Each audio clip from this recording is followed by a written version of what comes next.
The most dangerous person in the room is never the loudest.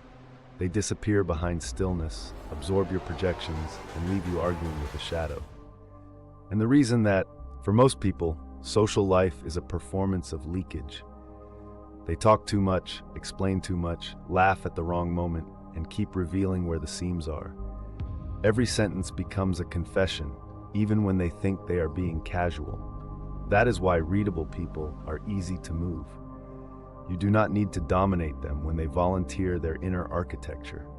Human beings are pattern-hungry machines. The moment someone enters a room, the brain starts hunting for clues. Status, weakness, fear, desire, guilt, hunger for approval. Readable people hand over all of it within seconds.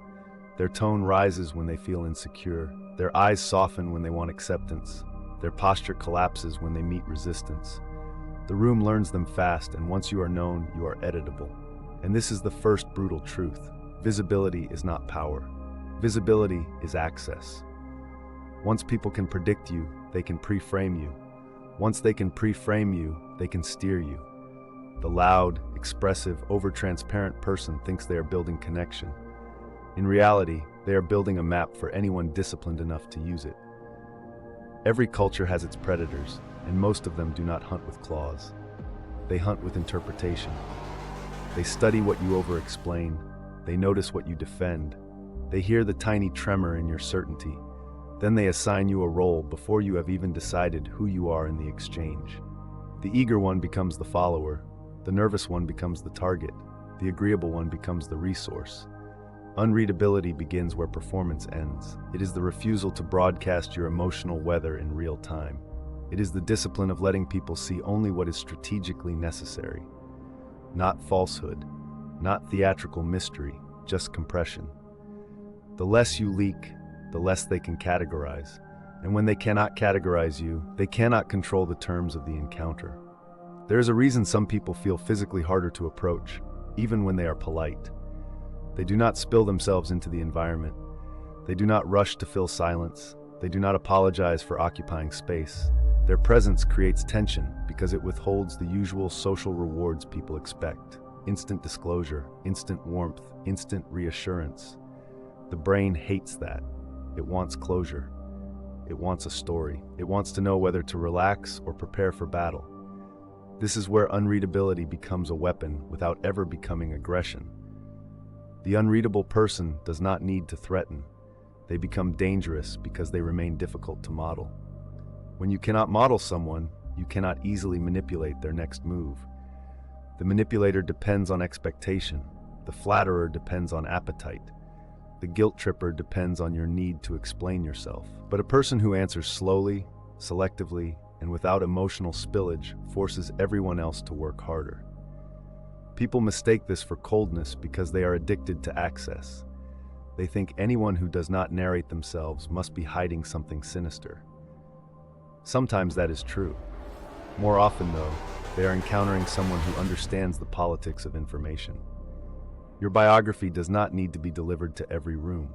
Your insecurities do not need a public microphone. Your values do not become stronger because you announce them loudly. In fact, the more aggressively people proclaim their virtues, the more they often reveal the opposite. Look at the people around you. The ones who can never tolerate a pause are usually the ones most afraid of being interpreted. So they keep talking, they keep clarifying, they keep feeding the room enough material to stay legible. And legibility creates leverage. Once a person can predict what you will say, they can preload your reactions. They can bait you, rush you, flatter you, embarrass you, or frame the conversation so that every exit feels costly. The unreadable person changes the physics of the exchange. Their silence does not beg. Their face does not confess. Their words do not rush to rescue anyone from discomfort. This makes other people reveal themselves instead. They start projecting, over-explaining, and self-indicting just to break the tension. In that moment, the unreadable one is no longer being examined. They are the examiner. The deepest power of unreadability is that it starves the room of emotional data. Most social domination is not about force. It is about reading the weak signals before anyone else does. The person who can sense anxiety, shame, neediness, and vanity in real time can steer a conversation like a surgeon steering a blade. But if your signals are dim, delayed, or disciplined, the opponent keeps reaching for a handle that is not there. This is why controlled people look almost supernatural to the emotionally chaotic. They do not react fast enough to be trapped in the usual social traps. They do not defend every statement. They do not reveal whether a compliment landed. They do not turn every slight into a dramatic event. To the average mind, this feels like mastery because it disrupts the normal extraction cycle. There is no easy access to validation and no easy access to outrage. And now the chilling part. The more unreadable you become, the more others supply the meaning for you. They fill your silence with their own fear. They imagine confidence, contempt, calculation, indifference, or intelligence, depending on what they most need to believe. In other words, unreadability turns the audience into authors. They write your legend before you ever speak enough to correct it. That is why truly unreadable people can destabilize entire groups without raising a hand. They are difficult to recruit, difficult to shame, difficult to bait, and difficult to seduce with premature intimacy. This creates a social vacuum. People orbit because they cannot resolve the mystery. They keep trying to penetrate the mask, not realizing the mask is part of the message. The room becomes obsessed with what it cannot fully decode. This is also why the unreadable person often wins before the competition begins. In meetings, negotiations, conflict, and seduction, the side that reveals less usually retains more optionality. Optionality is power. It means you are not trapped by your own disclosures. It means your opponent cannot easily lock you into a narrative. It means your next move remains yours. But there is a cost. Unreadability is not the same as emptiness. If it is pure emptiness, people feel it. If it is cheap imitation, they feel that too. Real unreadability comes from interior depth, not theatrical numbness.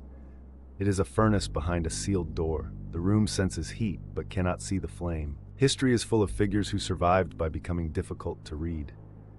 Spies, interrogators, diplomats, court strategists, survivors of brutal families, people who learned early that every visible wound becomes a handle for someone else to grab. They stopped narrating in public because narration invited capture. They learned to speak in layers, to gesture without surrendering, to let others underestimate them while they gathered information in plain sight. But here is where the lesson becomes dangerous to the modern mind. Social media has trained millions of people to become transparent for attention, and then surprised when that transparency becomes ammunition. They document every feeling, every grievance, every betrayal, every desire. They think they are building identity, but often they are building a dossier. The more legible you are online, the easier it is for strangers, rivals, employers, lovers, and enemies to predict your vulnerabilities. This is not a call to become fake. It is a call to become calibrated. You do not owe instant access to anyone who has not earned proximity. You do not need to volunteer your motives before you understand the other person's incentives. You do not need to become an open book in a room full of people who only skim. The most self-protective minds learn to distinguish intimacy from exposure. And once that distinction is clear, you stop bleeding for people who were never going to stitch you back together. You stop over-explaining. You stop making yourself easy to categorize. You stop mistaking emotional flooding for honesty. At that point, your silence stops being awkward and starts becoming strategic. This is the fourth wall moment. Think about your own life. Who knows too much about you because you could not tolerate their silence? Who got access to your weaknesses because you wanted to seem sincere? Who can predict your moods because you taught them your triggers? The danger is not that people know you. The danger is that they know you better than you know how to protect yourself. Unreadability, used correctly, is not concealment for deception. It is boundary as intelligence. It is the social equivalent of keeping your vault closed until you know who is holding the key. The final reason unreadable people are feared is simple. They disrupt the emotional economy. Most people trade in reactions. They buy attention with confession. They buy belonging with overexposure. They buy safety with compliance. The unreadable person breaks that market. They do not overpay for acceptance. They do not perform panic to prove they care. They do not hand out their inner life like currency. That makes them hard to exploit, hard to corner, and hard to humiliate. Shame requires an audience that can be made to flinch. Pressure requires a subject who telegraphs pain. Seduction requires a target who reveals hunger. But the disciplined, unreadable person keeps the field narrow. They answer the question asked, not the emotional ambush behind it. They can be warm without being available, kind without being penetrable, present without being owned. And now the last revelation. Unreadability does not make you invisible. It makes you expensive. Every attempt to decode you costs energy. Every attempt to manipulate you risks failure. Every attempt to rush you creates resistance. People begin to feel, even if they cannot articulate it, that they are dealing with someone who will not hand over their center cheaply. That feeling alone changes behavior.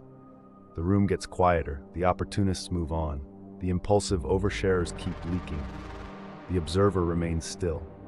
And stillness, when backed by discipline, becomes a kind of gravity. Not the gravity of charm, the gravity of consequence. That is the social vanishing act. Not disappearing from the room, but disappearing from the easy categories that make you controllable. Once you are no longer readable, you stop being a simple target. You become a problem to solve, a risk to assess, a presence to respect. If you want to go deeper into these psychological tactics and learn how to become harder to read without becoming false, get the Silent Observer's Playbook or check out the recommended reading in the description below. To master these tactics in real life, get the Silent Observer's Playbook or check out the recommended reading in the description below. Like and don't forget to subscribe for more. Subscribe for more.